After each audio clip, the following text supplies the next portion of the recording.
बच्चों हम कर रहे हैं कक्षा 9 की गणित की पाठ्य पुस्तक का अध्याय 13 पृष्ठीय क्षेत्रफल और आयतन। कॉपी और पेन लेकर तैयार रहिए बच्चों, क्योंकि आज हम चर्चा करने वाले हैं प्रश्नावली 13.6 के प्रश्न संख्या 1 से 8 तक की। इससे संबंधित उदाहरण और कंसेप्ट मैंने आपको पहले ही बता दिए थे, इसलिए उम्मीद करता हूं कि एक बार आपने इस प्रश्नावली को हल करने का प्रयास खुद से ज़रूर किया होगा और अब आप अपने उत्तरों की जांच करेंगे बच्चों। किसी प्रश्न में कोई दिक्कत आएगी तो आप ये वीडियो देखेंगे और अपने उत्तरों की जांच के लिए वीडियो देखेंगे। किसी बच्चे ने अगर नहीं प्रयास किया है तो पहले एक बार प्रयास कीजिए बच्चों, आपको आ जाएंगे, ठीक है। और उसके बाद में आप अपने उत्तरों की जांच के लिए वीडियो देखेंगे बच्चों। देखिए प्रश्नावली 13.6 का पहला प्रश्न, एक बेलनाकार बर्तन के आधार की परिधि, बेलनाकार बर्तन है बच्चों और आधार कैसा होता है बेलनाकार बर्तन का, वो होता है वृत्ताकार। बेलनाकार बर्तन का आधार कैसा होता है, वृत्ताकार। और ये वृत्ताकार आधार की परिधि की बात कर रहा है। वृत्ताकार जो भी आधार है उसकी परिधि क्या होती है, 2 पाई आर, और इसने बोला है कि 2 पाई आर 132 है। फिर आगे पढ़ते हैं, इसकी जो ऊंचाई है वो है 25 सेंटीमीटर। इसमें इस बर्तन में कितने लीटर, लीटर कहने का मतलब आयतन, कितने लीटर पानी आ सकता है, इसका मतलब आप इसका आयतन ज्ञात कीजिए। और आपको दिया भी गया है कि 1000 सेंटीमीटर क्यूब को हम क्या कहते हैं, 1 लीटर कहते हैं। तो पहले आप इसका आयतन निकाल लेंगे। तो बेलनाकार बर्तन का आयतन जो होता है, बेलनाकार बर्तन का आयतन क्या होता है बताइए। सूत्र बताया था मैंने, बेलनाकार बर्तन के आयतन अगर आपको ज्ञात करना है तो पाई आर स्क्वायर एच।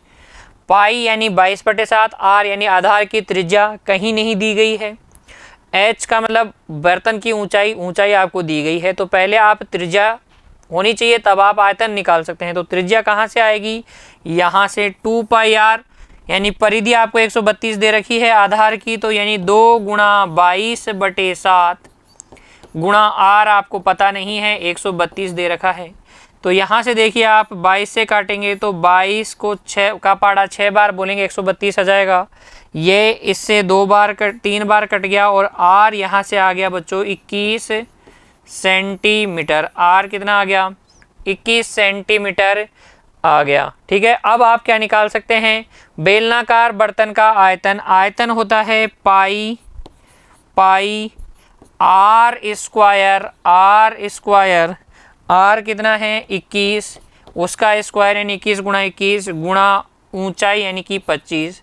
देखिए इससे काटिए 3 बार कट गया, ये आ जाएगा 22 या 66 और 25 से कम 25, 25 दूना 50 और 2 52, 525 आ गया। क्या ध्यान से देखिए, 25 का पड़ा एक बार बोलेंगे 25, हासिल 2 आएगा, 25 दूनी 50 और 2 52, ये आ जाएगा। जब आप 66 को 525 से गुणा कर लेंगे तो आपके पास आ जाएगा 34,650 सेंटीमीटर क्यूब। प्यारे बच्चों 66 को जब 525 से गुणा करेंगे कितना आ जाएगा, 34,650 सेंटीमीटर क्यूब, यानी कि आयतन आ गया है आपके पास सेंटीमीटर क्यूब में। लेकिन पूछा किस में गया था कि कितने लीटर, तो सेंटीमीटर क्यूब को लीटर में बदलने के लिए आप किसका भाग लगा देते हैं, 1000 का भाग लगा देंगे तो ये किस में बदल जाएगा, लीटर में बदल जाएगा। और भाग लगाते ही ये आपके पास आएगा 34.650 लीटर, यानी कि बच्चों बर्तन में कितना पानी आएगा, 34.65 लीटर। समझ में आ गई बात। कॉपी में किस तरीके से लिखेंगे, पहले आधार की परिधि दे रखी है, वहां से त्रिज्या निकालेंगे 21 सेंटीमीटर आ जाएगी। फिर ऊंचाई आपको दी गई है, आयतन निकाल देंगे pi r square h, 34,650 centimetre cube आएगा। उसको लीटर में बदलने के लिए आप 1000 का भाग लगा देंगे तो 34.6565 लीटर आपके पास क्या जाएगा, अभिष्ट पानी का आयतन आ जाएगा। अगला सवाल देखिए, लकड़ी के एक बेलनाकार पाइप का आंतरिक व्यास, बेलनाकार पाइप है, इस तरीके का लकड़ी का है। आंतरिक व्यास आपको दे रखा है। आंतरिक का व्यास का मतलब ये एक पाइप क्या होता है बच्चों, खोखला बेलन होता है इस तरीके से।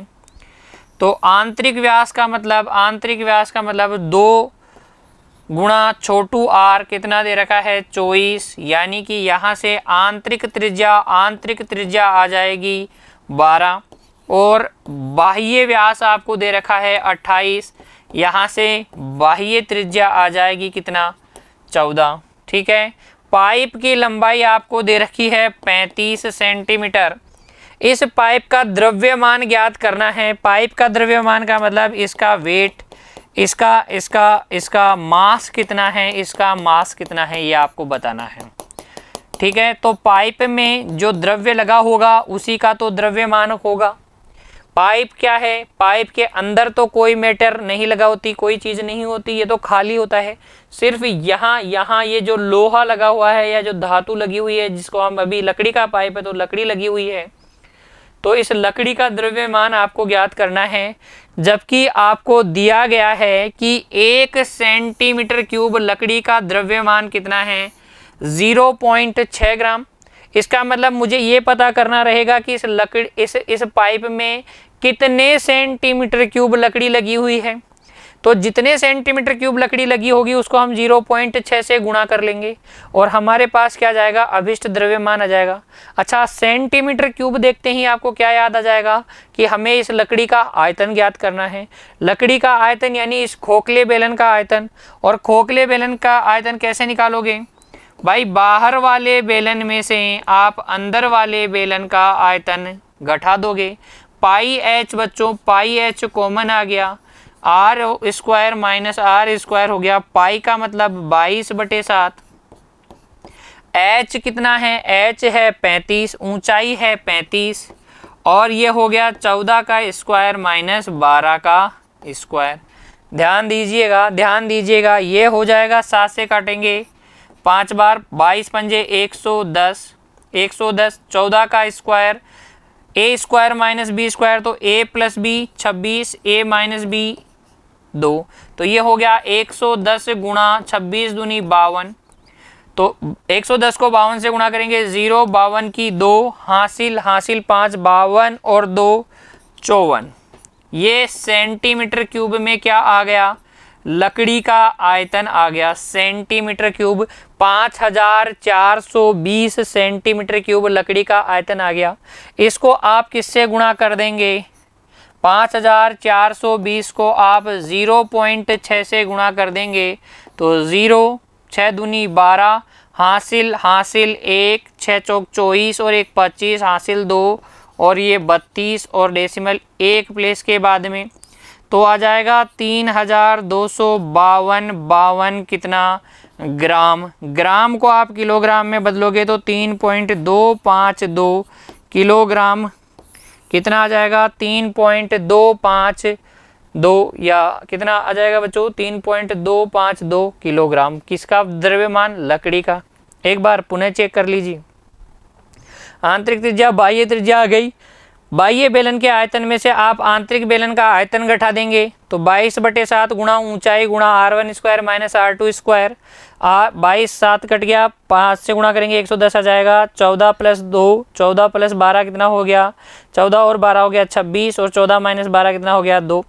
52 गुणा 110 करेंगे तो 0 52 को एक बार गुणा करेंगे तो 52 आ जाएगा। 5 हासिल आएगा, 52 और 2 कितना होता है बच्चों 54। 52 और 5 जोड़ना है, 5 जोड़ना पड़ेगा ना, हासिल 5 है तो 52 और 5 प्यारे बच्चों कितना हो जाएगा, 57 हो जाएगा। सही कर लीजिएगा 57 हो जाएगा। यहाँ पर फिर 7 आएगा और जब यहाँ 7 आएगा तो ये पूरी कहानी बदल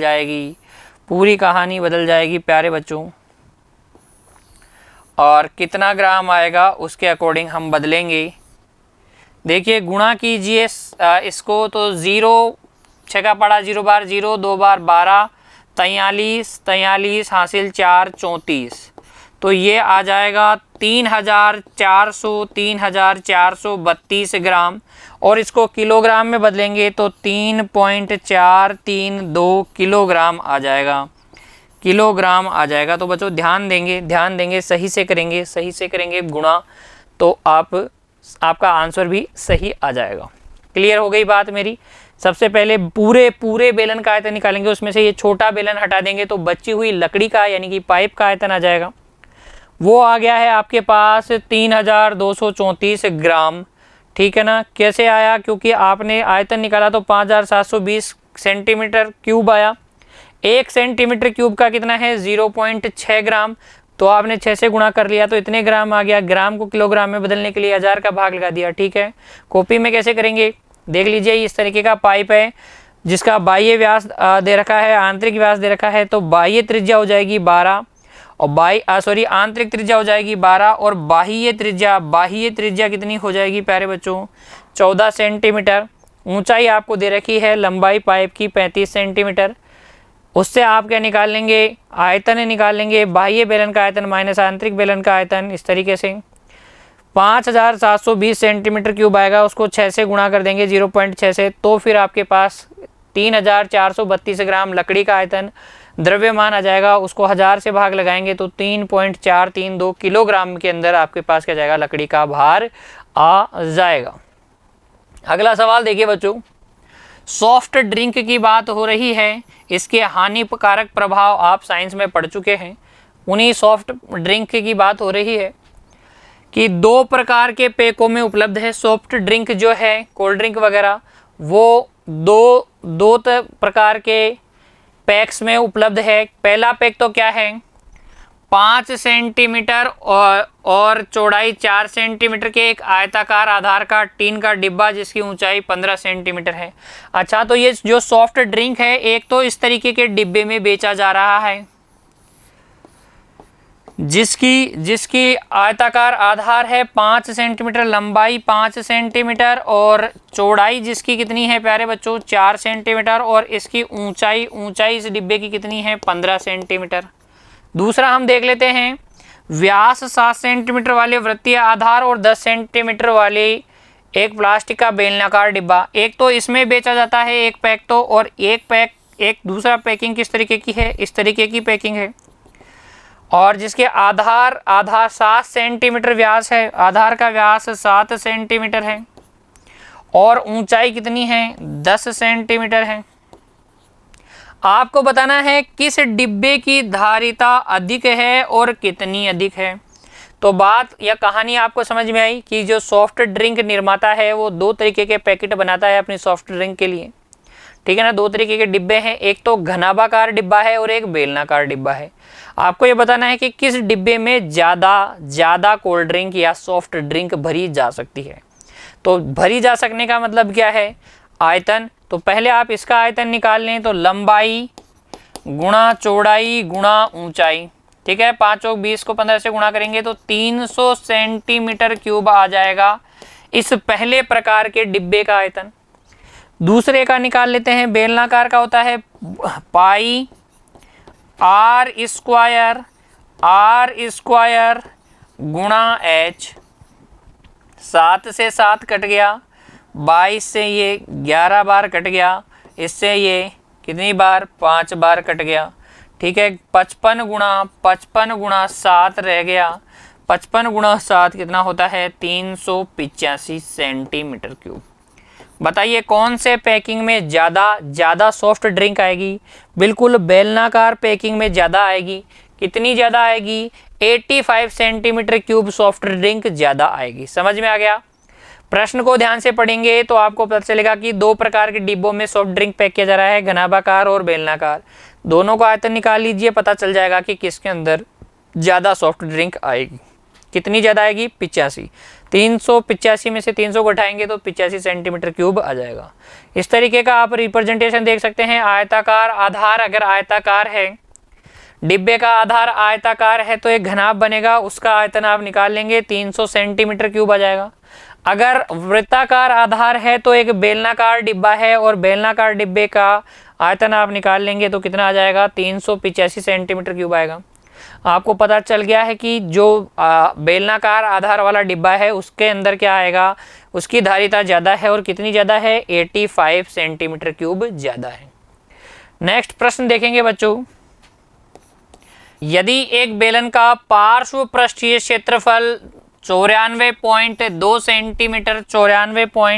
सेंटीमीटर स्क्वायर है और इसकी ऊंचाई 5 सेंटीमीटर है, तो ज्ञात कीजिए आधार की त्रिज्या। एक तो आधार की त्रिज्या ज्ञात करनी है, दूसरा बेलन का आयतन आपको ज्ञात करना है, और पाई का मान कितना लेना है, 3.14 लेना है। जब तक आपको कहा नहीं जाए तब तक तो आपको क्या लेते हैं, 22/7, लेकिन आपको कहा गया है कि पाई का मान कितना लेना है, 3.14। तो देखिए बच्चों किस तरीके से करेंगे। पहले दे रखा है आपको बेलन का पार्श्व पृष्ठीय क्षेत्रफल यानी कि 2 पाई RH बराबर 94.2, यानी कि आपको दिया गया है 2 गुणा पाई का मतलब 3.14 गुणा R गुणा ऊंचाई का मतलब कितना हो गया, 5, ठीक है, बराबर 94.2। यहाँ से अगर आप देखें तो 5 दूनी 10 हो जाएगा, और 10 को इससे गुणा करेंगे तो 31.4 हो जाएगा। तो R बराबर होगा 94.2 बटे 31.4, ठीक है। 31.4 का 94.2 में जब भाग लगाएंगे तो कितनी बार जाएगा बच्चों, 3 बार। तो आधार की त्रिज्या तो कितनी आ गई, 3 सेंटीमीटर आ गई। अब देखिए आयतन होता है पाई R स्क्वायर H, पाई का मतलब 3.14, R का मतलब 3 गुणा 3, H का मतलब 5। 3.14 को गुणा कीजिए 3 × 9 = 45 से, तो बच्चों कितना आ जाएगा, ये आ जाएगा 141.3 सेंटीमीटर क्यूब। आयतन है इसलिए सेंटीमीटर क्यूब। तो देख लीजिए आसान सा सवाल है। 2 पाई RH बराबर 94.2 दे रखा था, वहां से R निकाल लिया, R आ गया तो आप आयतन निकाल सकते हैं। इस तरीके से कर लीजिएगा। प्रश्नानुसार पार्श्व पृष्ठीय क्षेत्रफल दे रखा है, बेलन की ऊंचाई दे रखी है, आधार की त्रिज्या R ले लेंगे, 2 पाई RH बराबर 94.2, और यहाँ से R का मान आ जाएगा आपके पास 3 सेंटीमीटर। उसके बाद में आप आयतन निकाल देंगे पाई R स्क्वायर H सूत्र से। पाई का मान 3.14, R का मान 3 गुणा 3, और ये फिर H का मान 5, तो 141.3 सेंटीमीटर क्यूब आपके पास अभिष्ट आयतन आ जाएगा प्यारे बच्चों। अगला सवाल देखिए, प्रश्न संख्या 5, 10 मीटर गहरे एक बेलनाकार बर्तन की आंतरिक वक्र पृष्ठ पर पेंट करवाने का व्यय 2200 रुपये है। अच्छा देखिए, एक बर्तन है, इस तरीके का बर्तन है ये वाला, और बेलनाकार बर्तन है, और इस बर्तन के आंतरिक पृष्ठ पर मतलब यहाँ वक्र पृष्ठ पर, इस पृष्ठ पर कलर करवाने का व्यय आपको दिया गया है, कुल व्यय दिया गया है 2200 रुपये। यदि पेंट करवाने की दर 20 रुपये प्रति मीटर स्क्वायर है, यानी कि 1 मीटर स्क्वायर में पेंट करवाने की दर कितनी है, 20 रुपये, तो ज्ञात कीजिए बर्तन का आंतरिक वक्र पृष्ठीय क्षेत्रफल। तो हमें पता है बर्तन का आंतरिक वक्र पृष्ठीय क्षेत्रफल, बर्तन का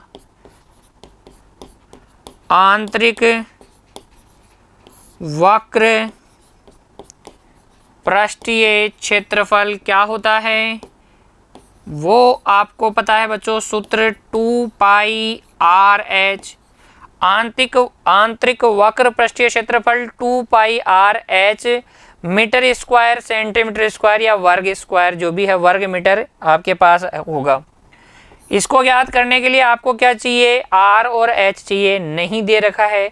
आगे सोचते हैं, क्योंकि 1 मीटर स्क्वायर पर पेंट करवाने का खर्च कितना है, करवाने का खर्च आपको दिया गया है ₹20। 20 रुपये है ना 1 मीटर स्क्वायर पर, और हमने कहाँ कलर करवाया है, आंतरिक वक्र पृष्ठ को पेंट करवाया है।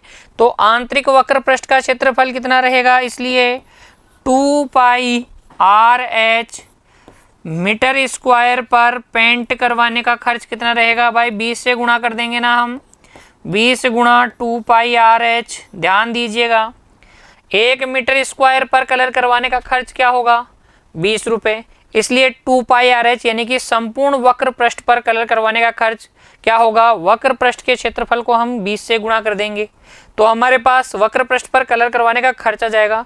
और जो कि हमें कितना दे रखा है, जो कि हमें दे रखा है 2200 रुपये। यहाँ से आप देखिए ये जीरो से ये जीरो कैंसिल हो गया, इस 2 से ये कैंसिल हो गया, 110 आ गया, यानी कि 2πRH आपके पास आ गया है 110।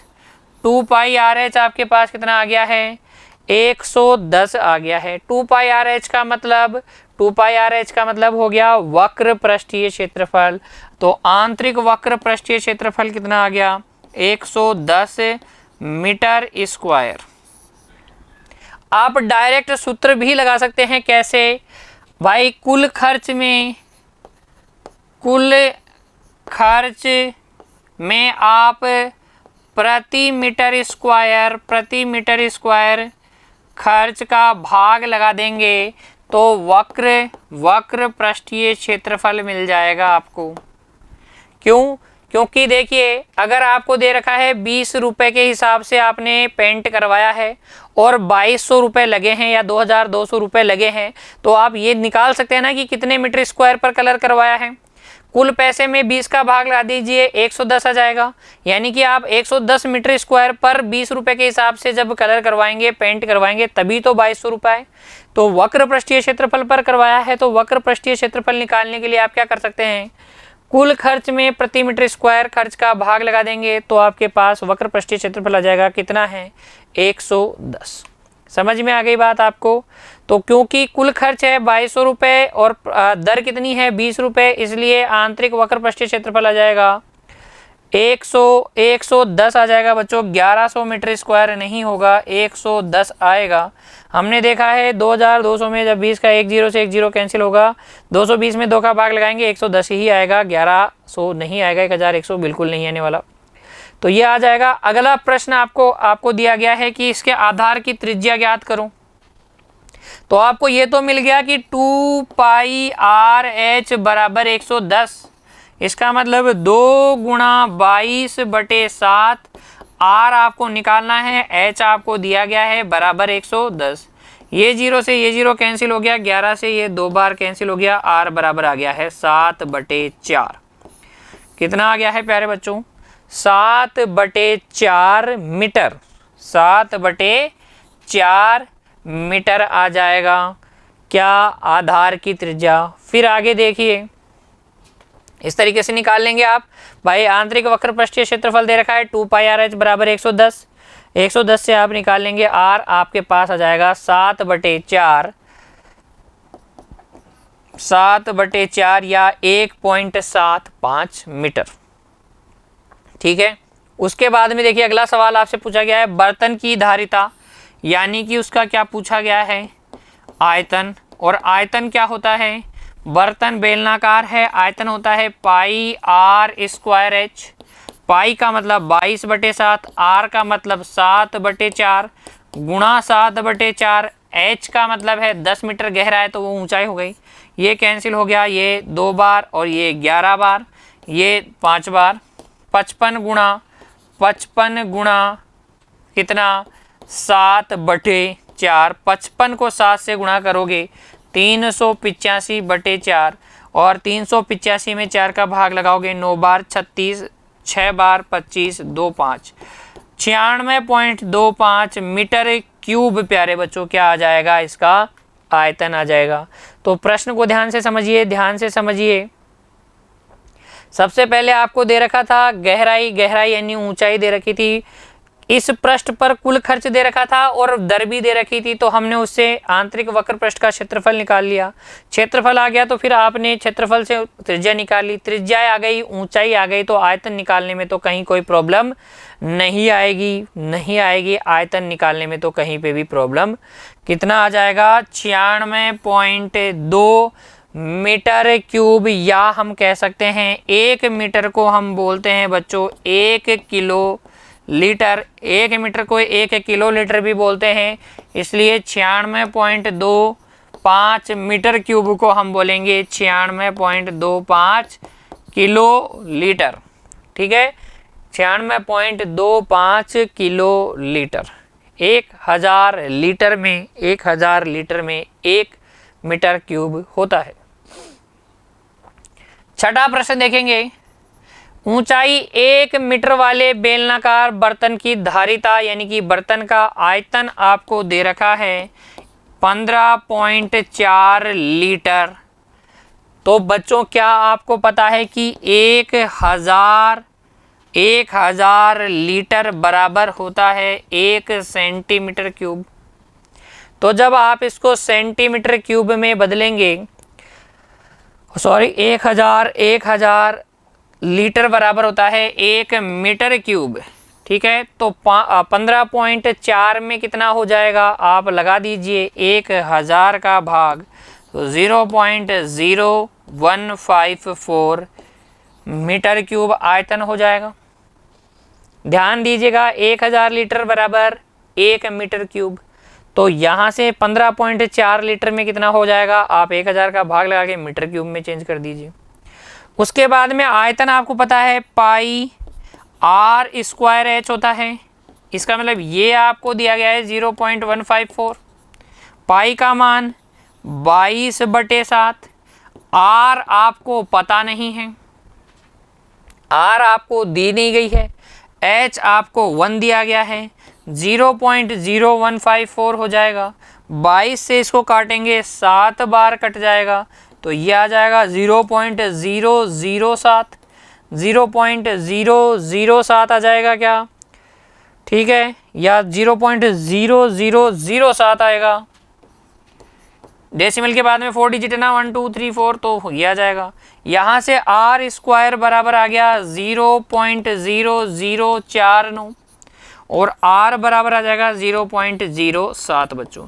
स्क्वायर रूट निकाल लेंगे, वर्गमूल निकाल लेंगे तो 0.07 आ जाएगा। तो त्रिज्या आ गई है आपके पास, बर्तन की ऊंचाई 1 थी। आपको निकालना है इसको बनाने के लिए कितने वर्ग मीटर धातु की शीट की आवश्यकता होगी। वर्ग मीटर किसकी इकाई है? क्षेत्रफल की। तो इसका मतलब इस बेलनाकार बर्तन की आपको क्या निकालनी है?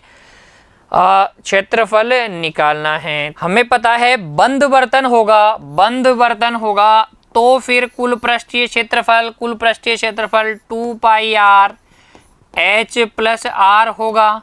सबके मान भरिए बच्चों, 2 पाई आर अभिष्ट क्षेत्रफल हो जाएगा 2 पाई का मतलब 22/7, आर का मतलब 0.07 गुणा एच प्लस आर 0.07। काटिए तो ये तो हो जाएगा 0.01 बार। 22 दूनी 44 को गुणा करेंगे तो यह आ जाएगा 0.44 गुणा बच्चों 1.07। सबको गुणा कर लीजिए 1.07 को 0.44 से, तो ये आ जाएगा 428 8 0 6 और 1 7 4। ये कितना जाएगा बच्चों? 0.4708 मीटर स्क्वायर। कितना आ जाएगा? 0.4708 मीटर स्क्वायर। लेकिन अगर आपसे कहा जाए कि अगर ये ढक्कन नहीं है, बंद नहीं है, बर्तन खुला बर्तन है, तो इसमें से आप पाई आर स्क्वायर माइनस भी कर दीजिएगा। अभी आपको कुछ भी नहीं कहा गया है प्रश्न में, तो आप इसे बंद बर्तन मान के ही क्या कीजिए बच्चों? हल कीजिए। समझ में आ गया? रिप्रेजेंटेशन ऐसा रख लेना। कॉपी में क्या करेंगे आप इस तरीके से कीजिएगा। बर्तन की ऊंचाई दे रखी है, बर्तन की धारिता दे रखी है, उसको आप मीटर क्यूब में बदलिए, क्योंकि 1000 लीटर में 1 मीटर क्यूब होता है। त्रिज्या निकालने के लिए आप पाई आर स्क्वायर एच बराबर कर देंगे 0.0154 और सोल्व करेंगे तो आर का मान आएगा 0.07 मीटर प्यारे बच्चों। और फिर उसके बाद में आप क्या निकाल लेंगे, क्योंकि बर्तन को हमने बंद माना है इसलिए बंद मान के 2 पाई आर h प्लस 2πr² करेंगे तो आपके पास 0.4708 मीटर क्यूब आएगा। आप अगर खुला मानेंगे तो पहले बच्चों लिखिए, क्योंकि यह बर्तन बेलनाकार बर्तन क्या है, खुला है, जबकि प्रश्न में तो आपको ना तो खुला दिया गया है ना बंद। तो जब ऐसी स्थिति हो तो आप बर्तन को क्या माने, बंद ही माने। अगला सवाल देखिए, प्रश्न संख्या 7, शीशे की एक पेंसिल लकड़ी के बेलन के अभ्यंतर में ग्रेफाइट से बने ठोस बेलन को डालकर बनाई गई है। अच्छा, यहाँ देखिए इस पेंसिल की बात हो रही है। ये इस तरीके से, ये जो है ये वो ग्रेफाइट है, ये वो ग्रेफाइट है, और उसके बाद में कैसी है, ये इस तरीके की पेंसिल है प्यारे बच्चों, पेंसिल इस तरीके की है। समझ में आ रहा है आपको? अंदर की तरफ ग्रेफाइट है, ये जो पोर्शन आपको दिख रहा है ब्लैक वाला, ये ग्रेफाइट का पोर्शन है, और ये जो येलो वाला पोर्शन है ये क्या है, लकड़ी है। ठीक है भाई, ऐसा चल रहा है, ये इस तरीके की पेंसिल है। फिर तो यहाँ पर पेंसिल का व्यास, पूरी पेंसिल की अगर मैं बात करूँ, पूरी पेंसिल का व्यास है 7 mm, और ग्रेफाइट का व्यास, अंदर जो ग्रेफाइट डाली गई है वो है 1 mm व्यास वाली। ठीक है, और पेंसिल की लंबाई है 14 सेंटीमीटर, और सेंटीमीटर को मीटर में बदलेंगे तो, सॉरी मिलीमीटर में बदलेंगे तो 140 mm। तो इस पेंसिल की लंबाई कितनी है, 140 mm की है। ठीक है, अब आगे बढ़ते हैं प्रश्न को। तो लकड़ी का आयतन और ग्रेफाइट का आयतन ज्ञात कीजिए। लकड़ी का आयतन भी ज्ञात करना है और ग्रेफाइट का आयतन भी ज्ञात करना है। अच्छा, अगर मैं बात करूं ग्रेफाइट के आयतन की, तो ग्रेफाइट का आयतन क्या होगा, ग्रेफाइट का आयतन, ग्रेफाइट कैसा है, बेलनाकार है, तो पाई r²h, पाई का मतलब 22/7, आर कितना है, ग्रेफाइट का व्यास आपको दिया गया है 1 mm व्यास दिया गया है, तो त्रिज्या हो जाएगी 1/2 गुणा 1/2, और ऊंचाई है 140 mm, सब कुछ mm में रख रहे हैं। ये कट गया बच्चों कितनी बार, 20 बार, ये कट गया 5 बार, 5 से गुणा करोगे तो 110 mm आ जाएगा, mm क्यूब, 110 mm क्यूब, या मैं कह सकता हूँ, ठीक है, 1000 का भाग लगा देंगे तो 0.11 सेंटीमीटर क्यूब, 0.11 सेंटीमीटर क्यूब, या तो आप लिख दीजिए 110 मिलीमीटर क्यूब या 0.11 सेंटीमीटर क्यूब ग्रेफाइट का आयतन। अब देखिए पेंसिल का आयतन, लकड़ी का आयतन निकालेंगे कैसे, पूरी पेंसिल का आयतन निकाल लेंगे, पेंसिल का आयतन निकाल लेंगे, उसमें से ग्रेफाइट का आयतन हटा देंगे, तो ये किसका आ जाएगा, वुड, यानी कि लकड़ी का आयतन, वॉल्यूम ऑफ वुड, लकड़ी का आयतन आ जाएगा। तो पहली पेंसिल का आयतन निकालते हैं, पेंसिल का आयतन हो जाएगा पाई का मतलब 22/7, h दोनों में कॉमन है तो 140 mm कॉमन आ गया, r² माइनस r² इसका तो कितना है 7/2 का स्क्वायर माइनस 1/2 का स्क्वायर। ठीक है, पाई h कॉमन ले लेंगे, कैलकुलेट कीजिए बच्चों। देखिए ये तो है आपके पास 22/7 गुणा 140, 7/4 49/4 हो जाएगा, 7/2 का स्क्वायर, और ये 1/4 हो जाएगा, ये कट गया 20 बार, 440 गुणा 48/4 कितना हो जाएगा, 12 हो जाएगा, गुणा कर लीजिए, 0 12 चौक 48, हासिल 4 52 mm क्यूब, ये किसका आयतन आया है, लकड़ी का आयतन आया है, जिसको हम 1000 का भाग लगा देंगे तो 0.28 सेंटीमीटर क्यूब में बदल जाएगा।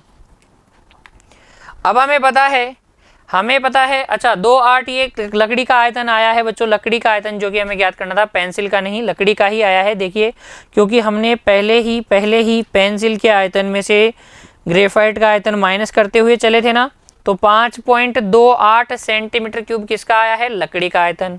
ठीक है, अगर हमें पेंसिल का आयतन निकालना होता तो हम सिर्फ ये कैलकुलेट करते पाई आर स्क्वायर एच। समझ में आ गया आपको?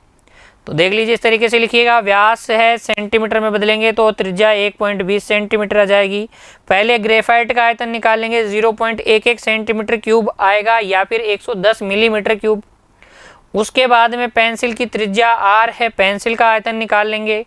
पेंसिल का आयतन आ जाएगा 5.39 सेंटीमीटर क्यूब। उसमें से ग्रेफाइट का आयतन घटा दोगे तो 5.2 सेंटीमीटर 28 सेंटीमीटर क्यूब आ जाएगा लकड़ी का आयतन। वही हमारे पास जो जिस तरीके से हमने कैलकुलेट किया वैसा भी यही आया था। तो कोई सी भी पैटर्न से कीजिए, चाहे से इस तरीके से कर लीजिए, इस तरीके से कर लीजिए, या फिर जैसा मैंने आपको बताया वैसे कीजिए। दोनों ही स्थितियों में आंसर सेम आने वाला है। कैलकुलेशन बस आपको ध्यान से करनी है बच्चों। अब देखिए अगला सवाल, प्रश्न संख्या 8। एक अस्पताल हॉस्पिटल में एक रोगी को प्रतिदिन 7 सेंटीमीटर व्यास वाले एक बेलनाकार कटोरे में सूप दिया जाता है। यदि यह कटोरा सूप से 4 सेंटीमीटर ऊंचाई तक भरा जाता है तो इस अस्पताल में 250 रोगियों के लिए प्रतिदिन कितना सूप तैयार होता है। तो ध्यान दीजिएगा, सूप दिया जाता है इस बेलनाकार बर्तन में, ठीक है, जिसका व्यास है 7 सेंटीमीटर और कितनी ऊंचाई तक भर के दिया जाता है, इस ऊंचाई तक, इतनी ऊंचाई तक भर के दिया जाता है 4 सेंटीमीटर ऊंचाई तक। ठीक है, आपको बताना है कि 250 रोगियों के लिए कितना सूप बनाना पड़ेगा। तो पहले मैं बात कर लेता हूं एक रोगी के लिए। तो एक रोगी के लिए कितना, पाई आर स्क्वायर एच, आयतन निकालेंगे 22/7। आर कितना है बच्चों, 7/2 गुणा 7/2। एच कितना है 4, ये 4 से ये 4 कट गया, 7 से 7 कट गया, 154 सेंटीमीटर क्यूब। एक रोगी के लिए 154 सेंटीमीटर क्यूब आपको क्या बनाना पड़ेगा, सूप बनाना पड़ेगा। तो ऐसे 250 रोगियों के लिए निकालने के लिए आप क्या करेंगे, 154 को 250 से गुणा करेंगे, 0 25 चौक 100 हासिल 10, 135 हासिल 13, 25 और 13 कितना हो जाएगा 38। तो 38,500 सेंटीमीटर क्यूब आपको क्या बनाना पड़ेगा, सूप बनाना पड़ेगा 250 रोगियों के लिए। इस सेंटीमीटर क्यूब को, क्योंकि आपको पता है 1000 सेंटीमीटर क्यूब में होता है 1 लीटर, इसलिए इसको 1000 से भाग लगाएंगे तो 38.5 लीटर, यानी कि प्रतिदिन 38.5 लीटर आपको सूप बनाना पड़ेगा 250 रोगियों 250 रोगियों के लिए। समझ में आया? इस तरीके से त्रिज्या निकालेंगे, एक बर्तन का आयतन निकालेंगे 154 आएगा, उसको 250 से गुणा कर देंगे, 250 से गुणा कर देंगे, 38,500 सेंटीमीटर क्यूब, लीटर में बदलने के लिए 1000 का भाग लगाएंगे। ठीक है, तो 38.5 लीटर आपके पास आ जाएगा अभिष्ट सूप का आयतन, जो कि आपको प्रतिदिन बनाना पड़ेगा 250 रोगियों के लिए। ठीक है बच्चों, ये थी प्रश्नावली 13.6। उम्मीद करता हूँ आपने सारे सवाल अच्छे से समझ लिए हैं। पुनः एक बार प्रैक्टिस कीजिएगा बच्चों। मिलते हैं अगली क्लास में, तब तक के लिए खुश रहिए। धन्यवाद बच्चों।